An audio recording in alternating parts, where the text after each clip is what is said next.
In 1947, in Puget Sound, Washington, pilot Harold Dahl witnessed 6 strange flying objects in the sky, dropping molten debris onto his boat. Before the Pentagon's UAP disclosures, there was a UFO event so mysterious it was erased from history. The U.S. military sent investigators, but before they could share their findings, their plane crashed. The evidence? Destroyed. Then, the men in black arrived. They warned Dahl to stay silent. Was this the first ever UFO cover-up? Why doesn't the world know about the Maury Island Incident? Was it a hoax or hidden truth? Subscribe now for more UFO mysteries, and let's uncover the truth together. All right, welcome everybody. Welcome to Supernatural Crossroads. Now, some of you who have been with the channel a while know that I have talked about the Maury Island topic before, and I think it's important to keep talking about it here and there because it's amazing to me on the amount of people, even people who call them ufologists, that don't really know anything about the Maury Island. I mean, it's amazing. Just in the last 2 weeks in the state of Washington where this incident has happened, people don't even know about that UFO story that happened. Everybody knows Roswell, and we're going to talk about Roswell, and we're going to mix it with Maury Island. But it's amazing that even the people from the state of Washington never heard the story. It's mind-boggling. I don't understand how. Now, during the intro, it said Harold was a pilot. He's not. He was a boat rider. So that little intro made a mistake somehow. I don't know how, but he wasn't the pilot. He was the boat rider. So a lot of people, for whatever reason, have not heard of the Maury Island. So we're going to bring it up, and then we're going to cross-reference it with a lot of information I have that has to deal with Roswell, and there's a reason. There's a connection that a lot of people don't believe there is a connection, but I feel like there is a connection. They're connected. So in the best way of doing this, again, I played this one video before about, it's one of our friends from the state of Washington that actually did a video on the Maury Island, and I'm going to play it again, but we're going to stop it here and there so you kind of hear the story again about the Maury Island, and then we could dive into the Roswell and the Maury Island connection and give you guys my opinion on why the Maury Island is just, it's not a big story. It's somewhat not of a story at all. No. It's really not, and it's amazing. And if you're into ufology and if you're into Roswell, it's like you can't be into Roswell unless you can't be into Maury Island. Because I actually had a friend in Washington that goes, "Yeah, but I bet you Maury Island Incident is a copycat of Roswell." And I'm like, "Well, you do know that the Maury Island Incident happened 2 months before Roswell, so calling it a copycat is like, you got to switch it if you're going to call somebody a copycat." But there's a question is why all of a sudden in 1947 these aliens, UFOs, appeared, and I got a possible explanation for that. But we'll do that after we dissect the storyline of Maury Island. So we'll play this, Bob, and we'll pause it here and there on certain points inside the video so people get an idea. And then we'll dive in both of this with Roswell.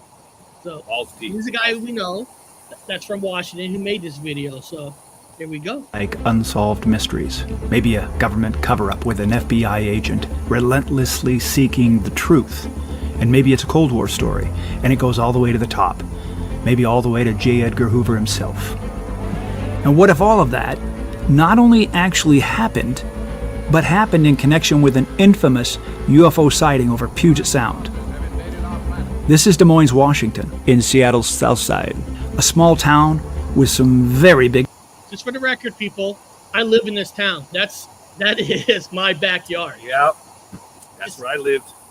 Yeah, right there. That's the backyard. That's just right down the road. I used to fish right there. I used to fish. and crab Crabbing. fishing too. Crab, yeah, I used to go crabbing there. Off the bridge.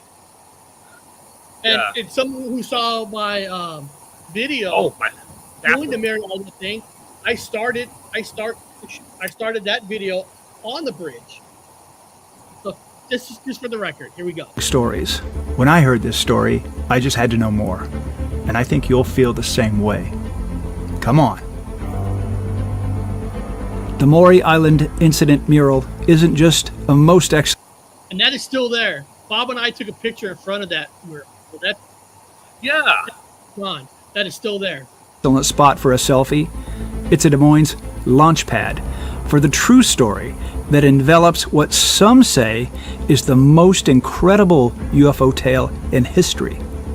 It's June 21, 1947, when Tacoma resident Harold Dahl and his son Charles and the family dog Sparky picked up 2 crewmen on the docks in Tacoma, and they headed out towards Maury Island on Harold's... I do have to admit, that's a cool name for a dog, Sparky. That's an old-fashioned dog's name, Sparky. Yeah. Old-fashioned. You know, if Bob wanted to name a dog Sparky, he'd probably light a match when the dog farts, and we'll see sparks fly. Yeah, that's probably where it got the name. We were lighting probably got the farts. name exactly. Lighting his dog farts. Sparky. Yeah. Bob went back in time to 1947 and lit a lighter, and that's how Sparky came. Sorry, guys. Yeah. Sorry. Boat, the North Queen. Harold sees 6 huge flying discs in the sky, 100 feet across, hollow, shaped like donuts. One of them seems to be failing. It's lower than the others. There's an explosion and all kinds of debris. It's molten like lava. It's referred to by some as... Now, if you guys look at that slack, if you look at that slack, we're going to get to Roswell. That almost looks identical. I mean, this is not a real footage, but identical of what the foil looks like in Roswell. Just wanted to point that out. So, and I know Danny hears rain in the background. I think what he's hearing is my dishwasher. Oh, I didn't hear it. Oh. Yeah, I think he's hearing my dishwasher. I shouldn't be playing it. I'm sorry about that. Referred to by some as slag. The dog Sparky is hit and killed. The North Queen is damaged. Some slag burns Charles on his arm. They're so frightened that they run the boat aground on the nearest land, the beach on Maury Island, and they hide from the raining fire beneath some cliffs until the saucers go away. But none of that is the weird part, because on the very next day, a man in black confronts Harold. The man in black told Harold that he knew what Harold had seen the day before in the water, and the man in black warned Harold not to tell anyone, or bad things might happen. Harold's account is our first modern reference to the men in black. Think about that. The X-Files, Will Smith and Tommy Lee Jones. Yep, the Maury Island Incident is where that all started. So basically, the first time ever a Men in Black story happened here. Because everybody knows, if you look at the history of Harry Truman, he trusted nobody. And he started secret governments within the government. You know what I mean? Yeah. Like, he kind of started the secret groups. Yeah. You know? And of course, nowadays, the Men in Black wouldn't just be wearing Men in Black. They would look more like what we look like. Well, I met a woman came to my house. I think I told you about her. She's one of them, and she was wearing. Okay, let me describe this to you. She was a nice person, had a great act, all kinds of good stuff. But she was wearing clothes that you would find in the worst section in a secondhand store. And I'm like, it makes no sense. Her clothes didn't make any sense. Like, I'm not joking. She wore clothes were awful. They weren't awful, but they were like what are you wearing? It's like the shirts didn't match. I mean, I was like, and she was asking me questions, and she wanted to go down to the water's edge, and she was asking me tons of stuff, and her face looked like she had no fat on it. It was like a thin skin, with like big gums and weird teeth. And I'm like, this person looks weird. Genetically looks unusual. Is it raining in Fresno? What's that? Is it raining in Fresno? No. Why, you hear rain? I hear thunder and rain. I know it's coming from you. Watch. Yeah, the rain sound is coming from you. Weird. No, it's sunny. Yeah, I know. Seriously, we hear thunder. It is. Wow, that's wicked. All right, cool. I don't know. But anyway, yeah, I just want to throw that in there. Yeah, that lady came to my house. I think I even told you about it. I was like, there's a strange lady who showed up to the house. She keeps coming back every day and bringing me gifts and buying me shit and asking me tons of questions and wants to go walking down there to the pier. And she was asking me questions about, do I know where it came from? And do all these questions about, like, asking me a lot of questions about something I've never heard of. See, I've never heard of the Maury Island fucking thing, and I've lived here for years. So that was weird. Yeah. I think she was, and I was like, is there such thing as a woman in black? And it turns out there are. There are people who were visited by women. And I'm like, that's weird. Sounds like traffic in the distance. Yeah, no, I know, Daddy. It sounds like it's raining and thundering where Bob's at. It does, because watch, Bob. If I hit pause, and if I hit mute on you, it totally goes away. See, it totally goes away. There's no sound. That's weird. That's weird because there's not a sound, nothing. It's almost a vacuum right there. There's nothing. Trying to stop us. But, we got a couple more minutes of this video. Let's go hear for some it. more. Right here. But none of that is the weird part. J. Edgar Hoover is competing with the Army over jurisdiction to investigate the saucer sightings. They wanted to know what people were seeing because they wanted to know if maybe the Soviets were overflying our country. The Army assigns 2 intelligence officers, former World War II pilots, to investigate Maury Island, Captain William Davidson and Lieutenant Frank Brown. On July 31st, 1947, the 2 intelligence officers actually fly to McCord Field in Tacoma in an Army surplus B-25 bomber that they pilot. But by this time, over a month later, just like the man in black had warned, bad things had happened to Harold. The 2 intelligence officers, they take samples of the slag, manifested as top secret cargo, and store it inside the bomber's navigator's kit. Tragically, Captain Davidson and Lieutenant Brown perish when the B-25 spontaneously and inexplicably catches fire less than 1 hour into the flight. Now, and people, you can actually go to that crash site. yeah.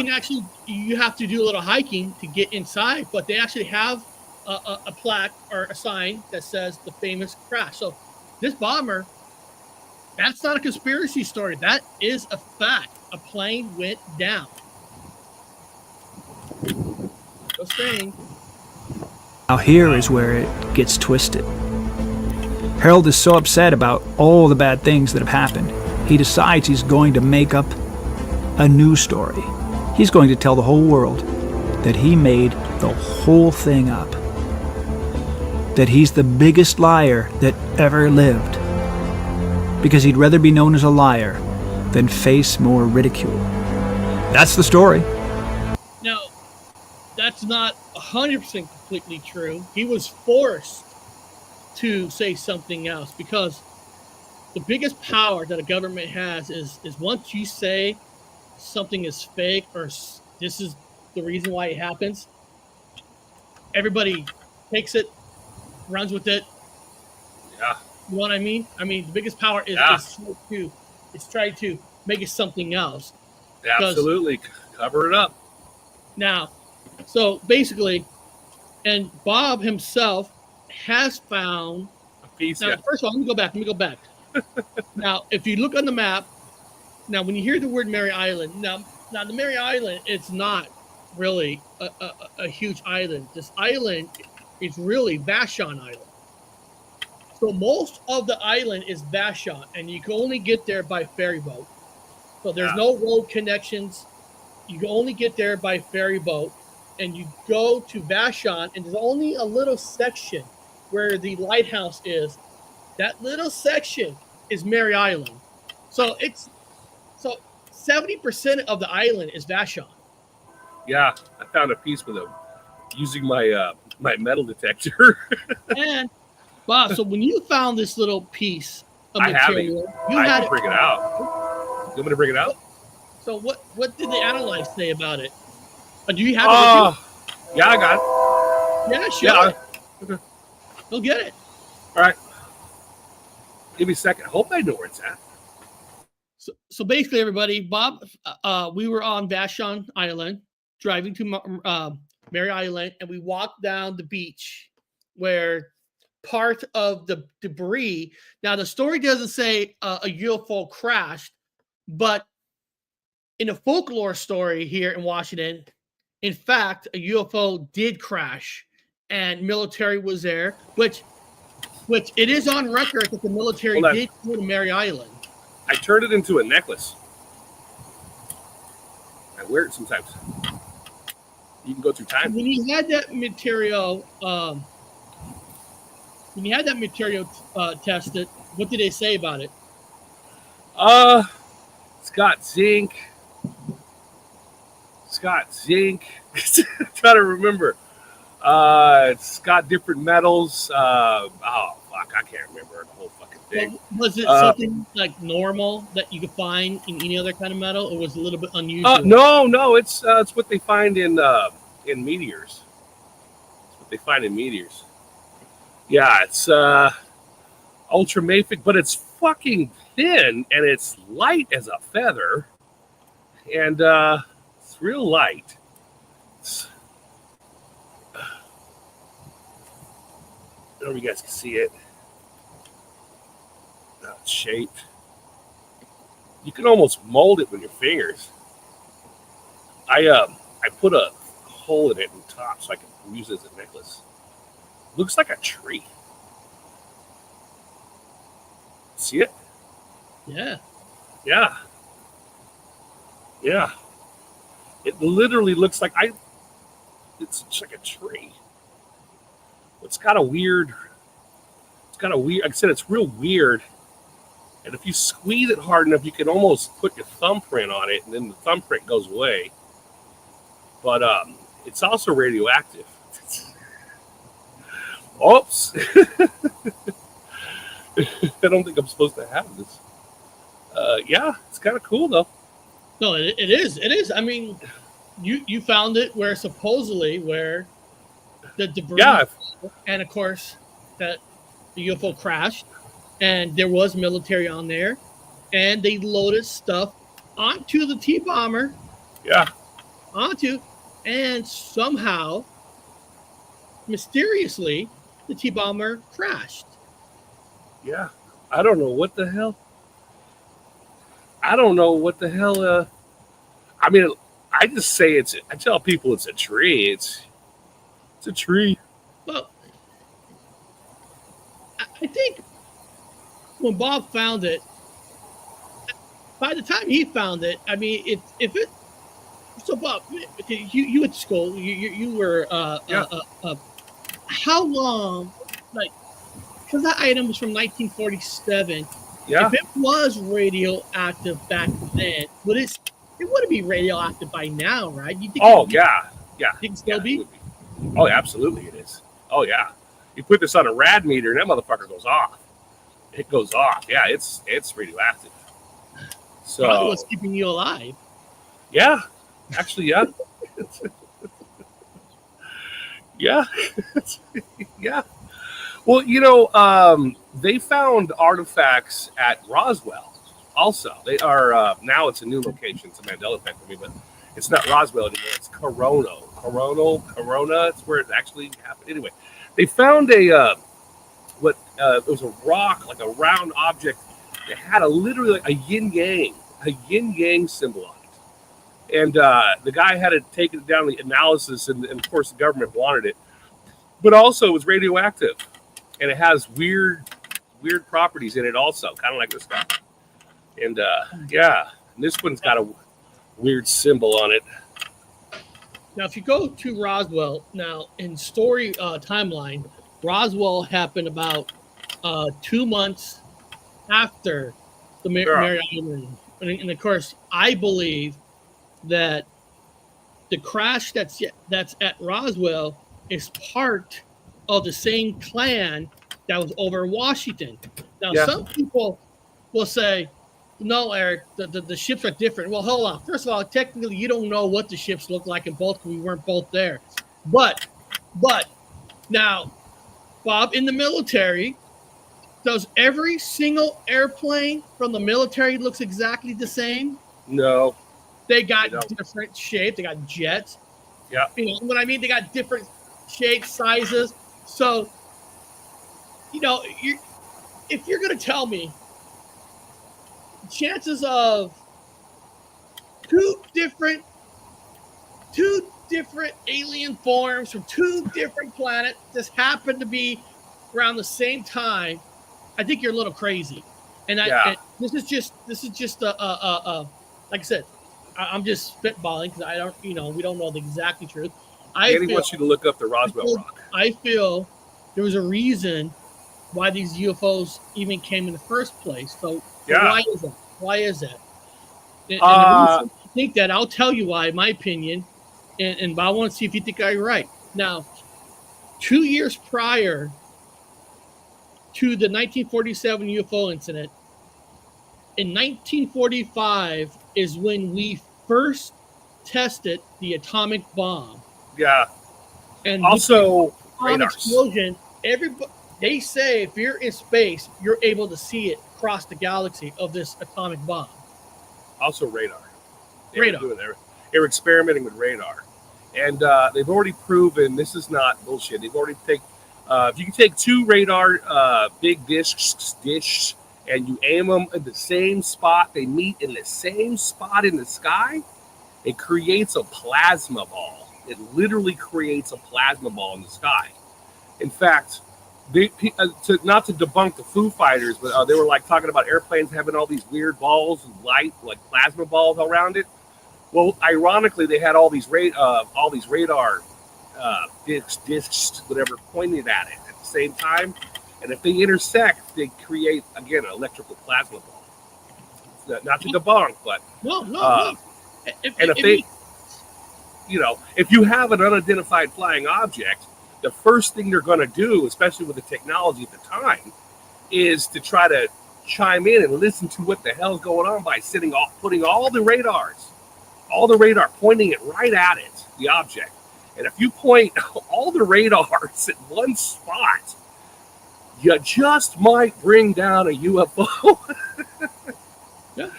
Fucking up its frequency. And, Roswell was less than 100 miles from the first atomic bomb usage. Yeah, it was. Yeah. And all these UFOs were on the West Coast. Washington, New Mexico, everything. Yeah. And what's interesting is, let me see here. So I wrote some things down. So put up the rock. Put up the TGE Roswell rock real fast. It's the artifact that somebody found at the Roswell, like I got here. TGE Roswell rock.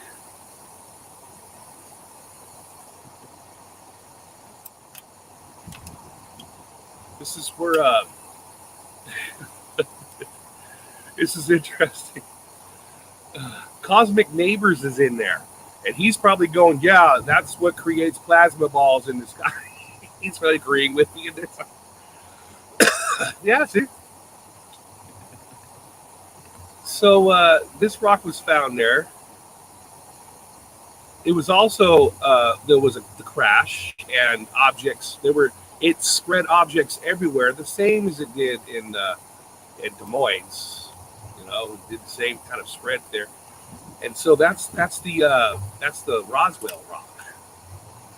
And it sometimes spins on its own. And there's all kinds of, and it's radioactive, and it has the same kind of weird properties and does strange things. This is probably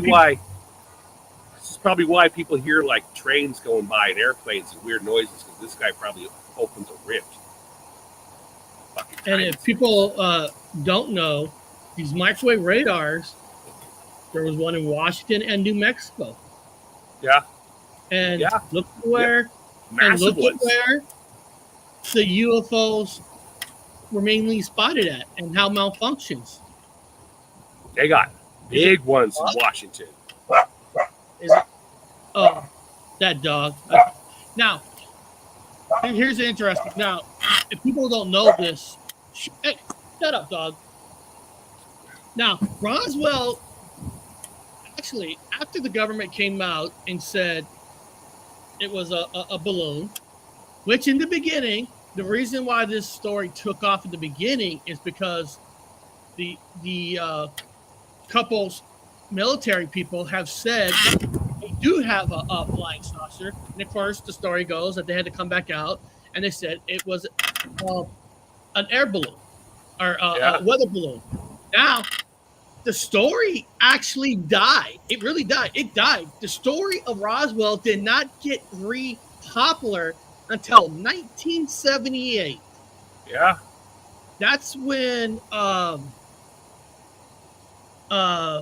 me see here. That's when one of the majors came out and they wrote a book about Roswell. Now, some people might ask, why did it come out in 1978?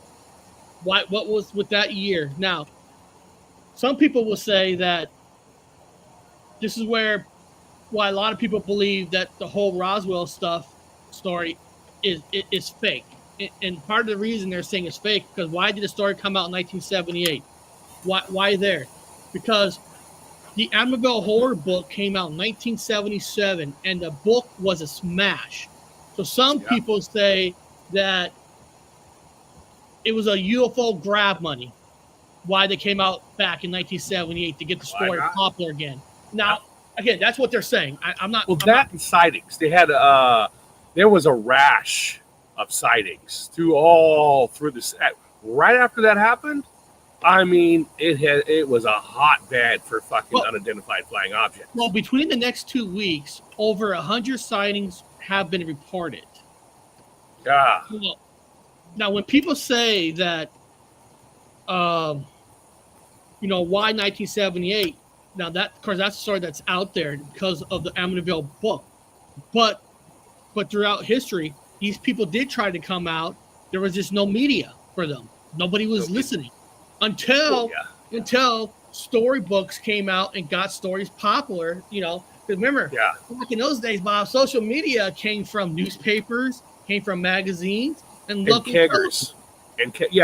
In our days, our social media was a kegger. When you had a keg and everybody showed up to have a party and you bring your own red cup and you drink beer from a keg, that was social media. That's where you conversated. And then remember, the news was the local news channel in your town. So they would have to get permission to play anything that's not. Yeah, and they came on it in the evenings at a specific time, so there wasn't 24-hour news. No, so if you're trying to get your story out and trying to get an interview, something has to get a popularity started. Then everybody wants to talk to you. Yeah, it came out, like you said, it came out with the books. And once the books started, and then movies, also the movies. The 70s. Movie, Amityville Horror became a movie that came out in 1978. Yeah. Yeah, and all these UFO movies. There are some cash grab, for example. Now, one of the story is Major Jesse Marcel apparently took some of the materials to his house and that his 11-year-old son check it out. So he says that he's seen this material. Now, I want to ask you something here. Now, I'm not saying this major, Jesse Marcel, really took some debris to his house, but if you're a major, that's a pretty good position in the military. Yeah. In theory, would you be that dumb to take a material that you don't know where it's from that can be radioactive and let your 11-year-old son play with it? I just feel. I don't know. Well, they don't know about radioactivity. They didn't know about radioactivity. They didn't understand it. Their common person didn't have any clue what radioactivity was. What did you think? But a major might. I mean, I don't know. I don't know. I just feel like that part of the story that the son's making it up to make it like he was there. He's seen it. Yeah. Now, put up Rick Sanchez's. It's pretty good. A mutual friend had just told me about the truth tinfoil hats and how they work better than a Faraday cage ever could. As known, tinfoil has never existed here. 0.005 milliton is all that's needed. Yeah. And Danny Staten's like, no. Also, that's when a Close Encounter of the Third Kind came out of that same fucking time period. Yeah. And everybody was all obsessed with aliens. You know, it's kind of fucking funny. Now, and we still are. Now, there is a connection that we have with Roswell, with our family. Not the blood part, but with our family. Because one of the witnesses that was with his girlfriend, who apparently saw the crash and saw the military arrive quickly and apparently removed the materials and the UFO itself that supposedly have 4 short aliens on the ground. Yeah. And the reason why we have a connection through this, because the guy who witnesses, his name is Jim Ragsdale.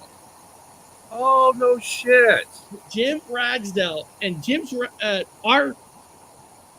our family we grew up with is our cousin, but the father's side is the Ragsdale family. Wow. So Jesse, I look back, is part of the Our family tree? Now, not by blood to us. No. But through our beer grease guy, he actually is a relative to Jim Ragsdale, who apparently saw it. So we actually have a connection. Well, they most likely, because I know from history and I know from the stories that these unidentified flying objects power up. They power up through pop, like literally they go to like large areas that are electrical. Oh, also nuclear places where they kind of hover over and take the juice. Like literally, they go straight to where things are nuclear. And as people were stating in the sidebar, they were also doing nuclear testing out in the desert. Yeah, and it was a group in the 40s. Pretty sure they knew all about the radiation there. Yeah, so it's like a rat going to cheese. And so, of course, out of all the places they go to the place where all the nuclear testing is going on, and it's radio contaminated. So I'm not debunking Roswell. I believe something happened there, but I don't believe that the son of the major saw the materials at all. Now, how did the story die for 30 years even in the first place? I don't know. A lot of people know this, but you might know this, but this is what helped kill the Roswell story from the beginning. This is what killed it. Yeah. Now, there's a book about UFOs that was written by Frank Scully. Frank Scully wrote a book about 2 men that he was told by 2 men about a UFO crash in Aztec, New Mexico in 1947. In 1947, again, another supposedly crashed, but in 1952, the 2 men's story about the crash turned out to be a hoax. It was a hoax with the writer. And what's interesting about that they don't mention about Frank Scully, before the book was written, was interviewed, had private conversations with someone within the government. So my theory is he was told to write this book, and then 5 years later, on purpose, to have the men to come out and say the story's a hoax. Because what happens, and this happens nowadays, if you have any kind of story that's similar to that one, somebody coming out saying it's a hoax, then every story before that is all a hoax. Well, yeah. I also believe that was also a setup by the government to defraud the Roswell and Maury Island. Well, they have. Of course, we all know in what year was it? I forgot what year it was. In the 90s, the government came back out and said, sorry, guys, we did lie to you. It was not about air balloon. It was Project Muggle. It was basically the modern day cover up where they said they created these bunch of like balloons on purpose. So the idea is these balloons flew in the air to, if another country from another country used atomic bomb, we'll be able to know that they used it, and so we can hear it. So it was basically a modern day cover up, and the dead bodies of the aliens was a test dummy that fell from the sky. Yeah. So anatomically correct test dummies. But they said, what was it? The government couldn't tell people part of the testing that we're doing. No, that was just when the story got popular, they had to come up with something else. Now, part of the Roswell story that they found these markings, like these little alien markings on this piece of metal. Yeah. But the government itself came out and said, "Oh no, we had contracts with toy companies, which the government had." The government had contracts with plane companies, every company out there, so it was easy for them to say, "No, those markings were put there by a toy company that was helping build these things." I mean, it's almost with all this lying to make the story more true. Well, it's interesting that when you see the actual markings on them, they're like hieroglyphs. They're like hieroglyphs.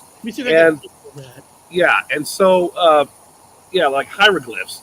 So anthropologically speaking, analytical minds read hieroglyphs, or like in Japan, they read kanji.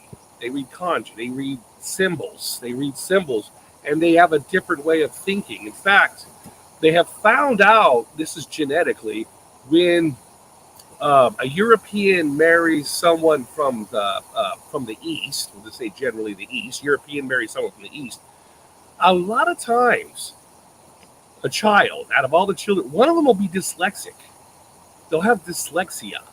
Their mind sees things backwards and in symbols. And it's kind of reminiscent of the culture. It's an old way of analytically reading things. Reading the old symbols, reading hieroglyphs, basically. So it tells you a lot about what those extraterrestrials and how they think. Everything's symbols. Oh, yeah, that's what they were really making behind the scenes. That was what I was talking about, where it picks up sounds from the sky. That was what really crashed. Yeah. Yeah, it had the same description as Maury Island, where it just basically melted into pieces and scattered all over the place. And they came and picked up all the stuff. Same thing. Remember, in Des Moines, they sent the military there, and they went out and they dredged the fucking sound, pulling out slag pieces and all the pieces that from the wreckage. They pulled them out of the water. And the funny thing is, I used to go kayaking in that same spot. I used to kayak. And I swear to God, I'm not fucking lying to you on my life, dude. When I was fishing in my kayak, some areas in the water had like an orangish golden glow in the water. And I was like, what is that? Is there gold down there? I used to see my kayak and I'd look over and I said, what is in the water? What the fuck? Obviously there's still pieces there, dude. Next time I go back there, we're going to have to go hunting for some more. I'm going to show you where I found this one. And we'll go hunting. I can tell it on camera. But let's just say it's close to where the haunted tree is, the devil tree. It's around that area. Do you think that the reason, I mean, this is just theory, is it the reason that these UFOs have a malfunction? Is it because we all know there was a Tesla satellite in Washington and New Mexico that it was interference with the microwave? Or could it that these are like the first time that these ships came to our atmosphere and it wasn't, I don't know, fully designed, fixed yet to fly with our... No, we just didn't have the technology yet. We just started building the larger than normal radars. We had radars in World War II. They had radars, but they were getting bigger, and now they're fucking huge. Our buddy Dave Rood, that's what he had to, he's telling me about all these radars, our military buddy. He was talking about all these radars. This is a true story. He was telling me, man, this is really weird, because he was a parts guy. He had to buy all the parts and pieces and everything to keep those things maintained. And so he was telling me he had to run all over the fucking globe, bounce all over the globe with all these American bases because all the radars are pointed up. I go, right now they're all pointed at one. He goes, yeah, they're all pointed up. All the radars are pointed up. I'm like, why? Why? What's up there? He goes, I don't know. I don't have that information. But he worked with all the scientists and everything to get parts and pieces. So that's as much as he knows. He goes, yeah, they're all pointed up. And what the fuck are they doing pointed up? And if they fired them all up at the same time at an object in the same direction, probably bring things down. They found out it works. Or it disrupts whatever's up there, and whatever it is has to get out of Dodge fast because they all pointed them fucking radars at them at the same time. It makes sense, right? Because the ships didn't really have enough time to fix the interference. Right? I mean, it's frequency. I mean, that's all it is. It's frequency. They fly through frequency. Everything is frequency. Quantum physics, frequency. And so if we have a craft running on a frequency, that's how it's buoyant in the sky.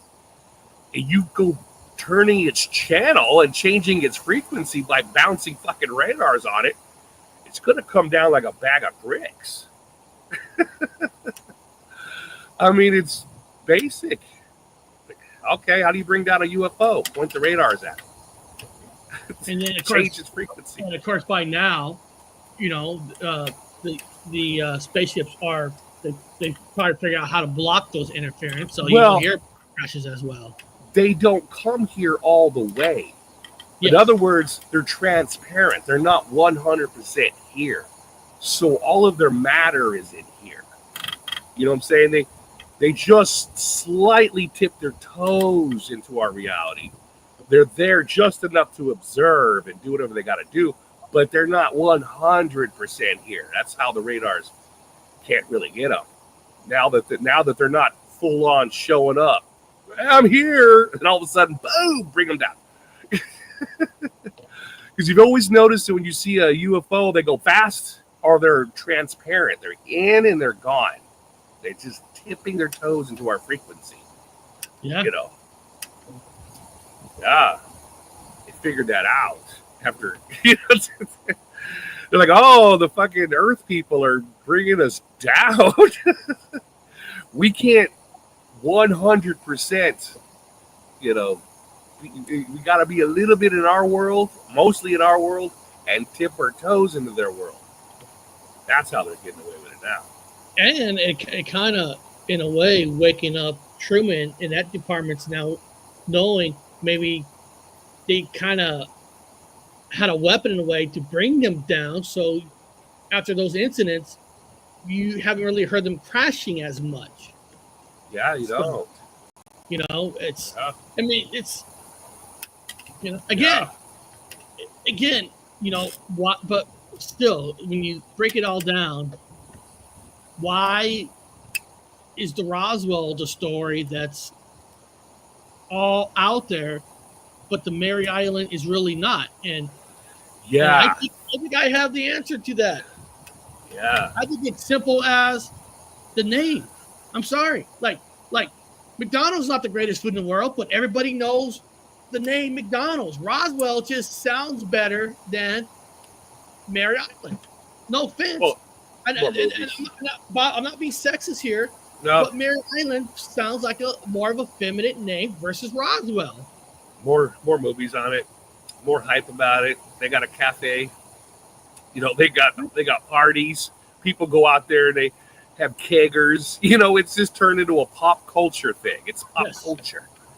As in, we lived in a town where they actually had more. Has more. Yes, that's so much more. You and I walk around. Right? They both have military. They both had materials picking up by the military. Yeah. But we, fact, we had a plane that crashed with the material that's still there that you can see. The crash. There's no crash with the Roswell. Yeah. There's no crash, right? And Yeah. it's and there's evidence of a kid going to the hospital Yeah. from a boat accident, and the guy and And a dead dog. on record a military visiting a hall in Tacoma at a hotel. I mean, there's more. There's more technically. Witnesses. There's witnesses. Evidence. A mural on the wall. You know, all it's like. There's more evidence that surrounds Maury Island to be more truthful than Roswell. But I think they're both from the same clan and they're both related. But Roswell's got the name. Now we have every year in Berrien, the town called Berrien does they actually do have a Maury Island fair. There, they have the Men in Black. People dress up as the Men in Black and Yes, walk around. and they do- Like, what is this? Well, it's not like the big Roswell Comic-Con they do down there in Roswell.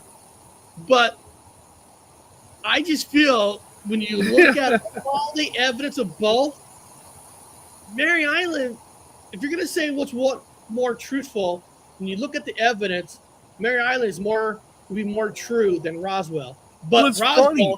is the biggest story. Soon as that thing happened, it appeared. It came in. It ripped a hole in time and space. It's a fucking hole there. And I'm sitting in my backyard filming hundreds of unidentified flying objects. I mean, you could talk about like they're always coming over the Puget Sound, and I'm like, look at that. There's a fucking that's a UFO. Obviously, it opened up a hole, and it's directly across where you talk about that strange tree is at, and all the weird plants that line up perfectly around that area. And it's weird. Yep. It's weird. And by percentage, there's more sightings in Washington where Roswell is. Oh my God. Fuck. I miss that, man. I miss walking outside and just looking up and seeing unidentified flying objects. Oh my God. Yeah, I'm not debunking one or the other. I'm just trying to, Roswell has the name.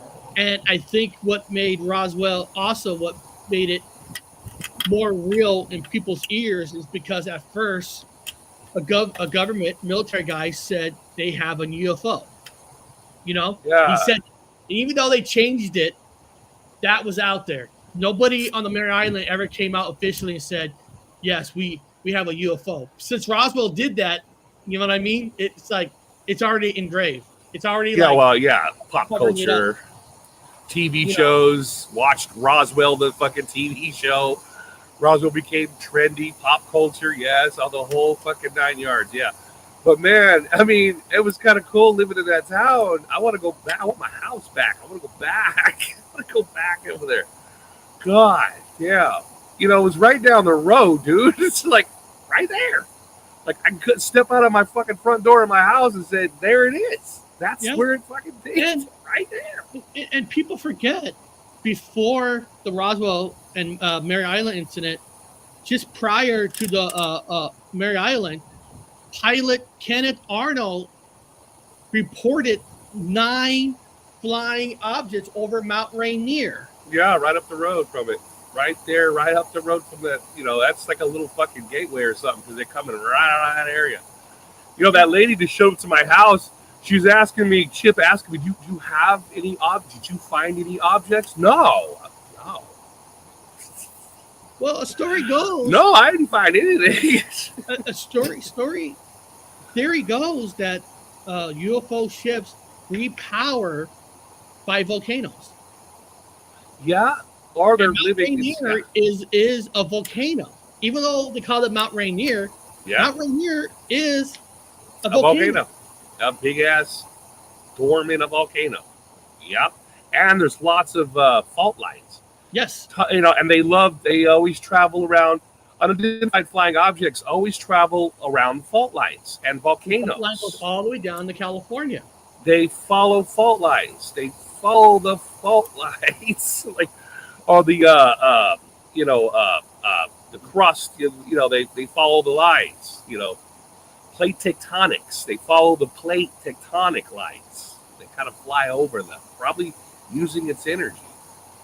Not to mention, now we found out in the oceans, the majority of our oxygen comes from rocks that are they're electrical. They are electrified from the basalt at the bottom of the ocean. So if these rocks are conducting electricity at the bottom of the ocean and creating oxygen, it's breaking down the molecules and creating hydrogen and all that stuff. Well, hell, they're always over the ocean, or they're living in the ocean. I mean, if I wanted to charge my fucking vehicle that runs off power, I would be in the water above everything. Volcanoes. And that's what I'm saying. We have volcanoes. Yeah. Ocean. We got energy source for UFOs. Tons of it. Huh. Fuck, yeah. It's a regular power supply. So they always fly over places that have tectonic processes, volcanoes. I mean, it's not a conspiracy. It's just look the data up. That's weird. They're over this area. What's this area similar to this area? Well, let's look at this. They all have faults. They all have volcanoes. They all have the same geology. That's all of it. And I know people say, "Well, you guys have Boeing out there, 19%." No, not that advanced yet. No, not that advanced. It's almost like you expect a movie to come out again on Roswell, where Maury Island is just, it's ready for a big, huge movie. I mean, like big screen. It has everything around it. The first Men in Black, the military people, the kid getting hurt, dog dying on the ship, the crash, the T-bomber being sent back to California, and in the middle of Washington, it crashes. I mean, there is a series. There is a TV series, and it came out a few years back, and it's really good, and it's Project Blue Book. Yeah. And in the show, of one of the episodes, the professor and the officer, military guy, working together, the Project Blue Book, the original two hard hitters, went to Des Moines, went there, and in the show, and they heard the whole stories about the Men in Black showing up. They tried to talk to witnesses. There was tons of witnesses, tons of stuff. They even tried to find all the materials, found out that the plane crashed. The materials are gone. Whoa. Yeah, shit. Let me share this screen. So Project Blue Book was the United States Air Force study of UFOs from 1952 and 69. Now, why do you think, let me ask you this. So, why do you think Project Blue Book studied from 1952 to 69, but don't go back to 1947? Or do they just keep that part out? Well, they had to keep quiet, and they had so many people, so many reporting. Like, the Air Force is getting bombarded with unidentified flying object report, like phone call. They just had to put somebody on the phones. They just had to contract somebody to pick up the phones and take the data down, because the military can't do it, So they brought over one officer and working with a professor of physics and everything to take on all the phone calls and the stories. And their job was to debunk it. Here's a TV series about right there. TV series Project Blue Book. I highly recommend it. I recommend it. It's a good series. Yeah. And they go out and they debunk everything. It's quality, good show. It's really good. Well made. And they do go to Des Moines. Yeah. It's funny. Here they are.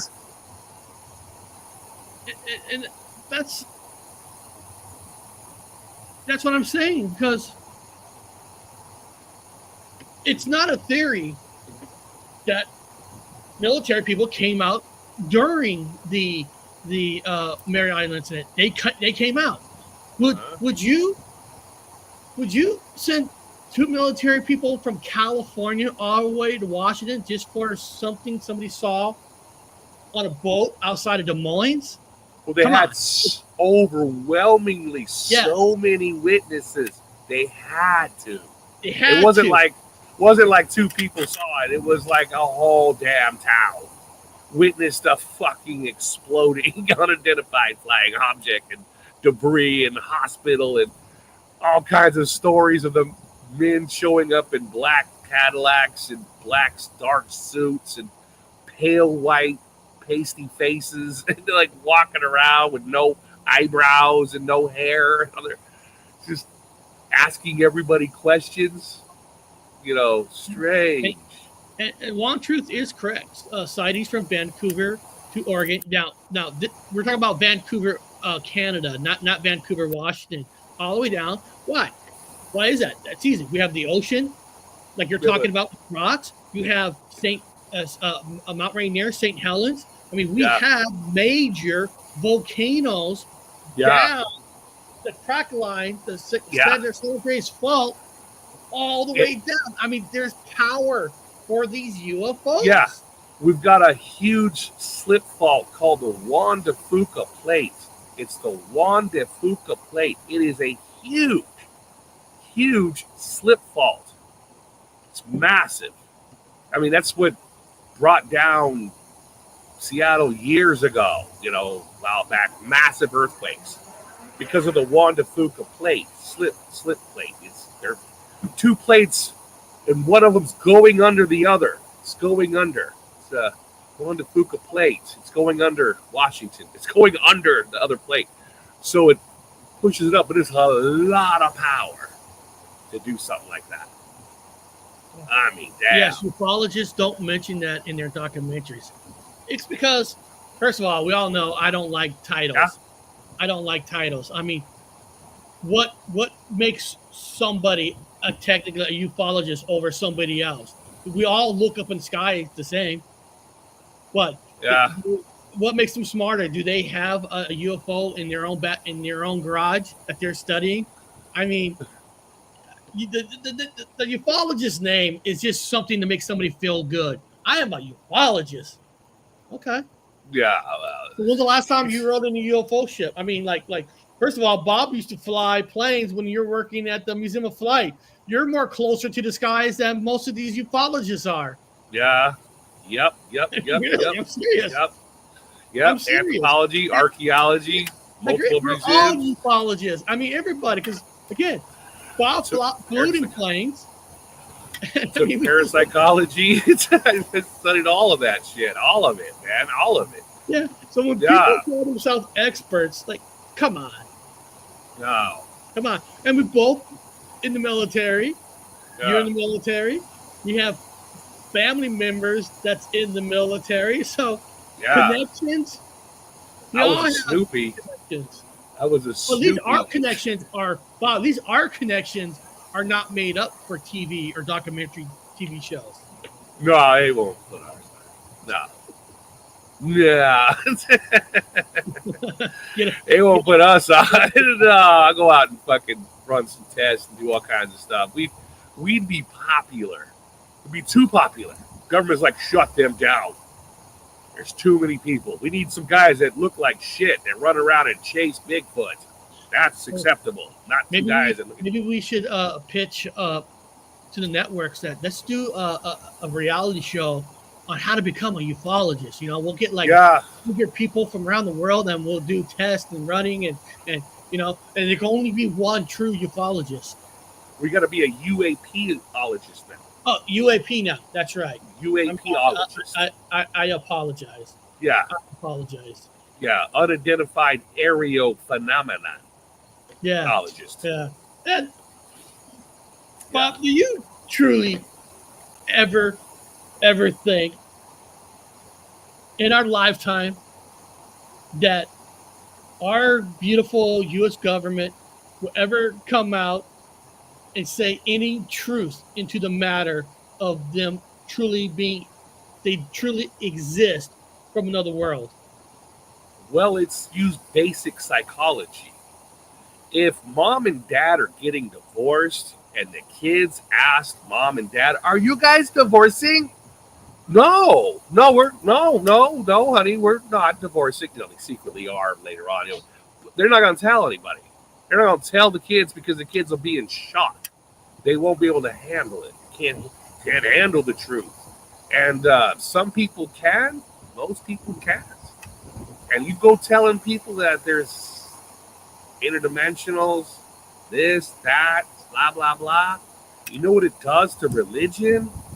You know what it does to the infrastructures of philosophy? Fucks everything up. I mean, everything.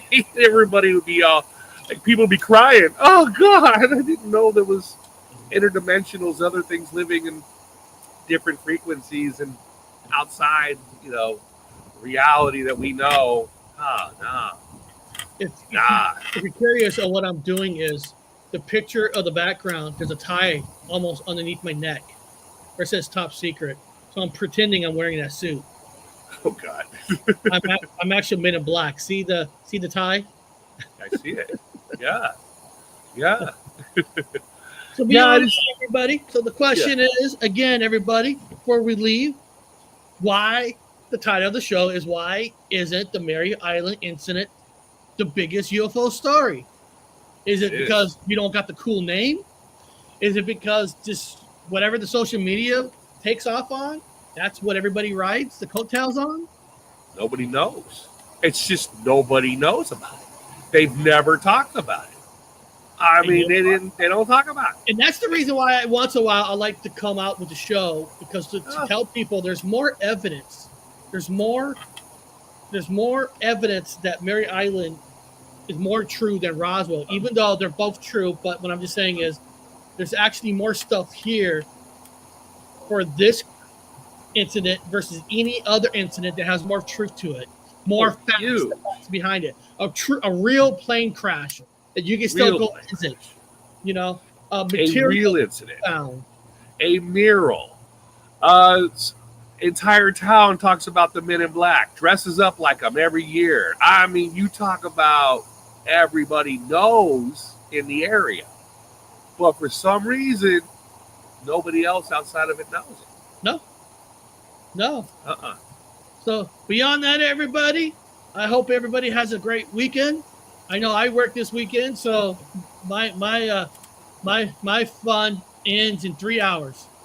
Oh shit! Yeah, I might do a show after this one. I've got beer outside already. I might just do a short one and just get drunk. So if you guys want to watch, Okay, so you guys know that I'm not broadcasting my shows on this channel anymore. It's just my own Robert Wood. I don't want to get Eric's new channel taken down. So I told Eric I will not be doing my shows on this channel. I will only be doing them on Robert Wood. So I did a show last night, and then I used to broadcast with this one and mine and other channels, but I'm just doing it on Robert Wood, and hardly anybody didn't know. Nobody got a notice because nobody knew I was doing a show on mine. So if you subscribe to this channel, you need to subscribe to mine to get my announcements or whatever when I'm coming on. But other than that, I don't care. I was actually, Eric, I was relaxed. I was happy. I was like, oh, thank God, I don't need to stress of bringing down your channel. There's no stress anymore. It's like, Eric, here's the keys to your car. Here's the keys to the summer house. Here's everything. Well, nobody on this channel watches you anyway. That's right. Well, beyond that, people, I'll create a show next week and pick out another topic, and we'll just dive right into it. Yeah, so beyond that, everybody, have a good weekend.